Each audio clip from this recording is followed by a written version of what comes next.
हर परिवार पूरे 5 साल में लगभग 10 लाख रुपया बचा।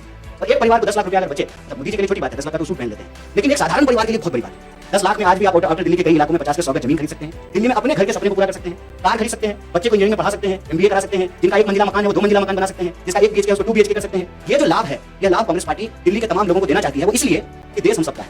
16 लाख करोड़ कर्जा अगर इस देश के 2-4 पूंजीपतियों का माफ किया जा सकता है तो हमारे टैक्स का पैसा लगभग 78,000 करोड़ दिल्ली का बजट था, उसमें से अगर आप 25% खर्च करें बजट का तो ये सारी योजनाएं लागू की जा सकती है। दिल्ली चमकने का मतलब सिर्फ जो है प्रधानमंत्री जी के घर के आसपास नहीं चमकना चाहिए। दिल्ली चमकने का मतलब ये है कि नॉर्थ ईस्ट दिल्ली, पूर्वी दिल्ली, दक्षिणी दिल्ली, पश्चिमी दिल्ली, सेंट्रल दिल्ली की तरह ही चमके। आप इस दिल्ली में रहते हैं, आप बताइए, जब आप आते हैं जहाँ इनका घर है उस एरिया में जब आप आते हैं और जहां पर दिल्ली को चलाने वाले लोग रहते हैं, जिसका जिक्र प्रणव जी ने कहा, जो ऑटो चलाते हैं, जो घरों में आके काम करते हैं, दफ्तरों में काम करते हैं, बस चलाते हैं, डिफरेंट तरह से काम करते हैं, उनकी बस्तियों को जाकर देखिए। और इसमें कोई लाग लपेट नहीं है।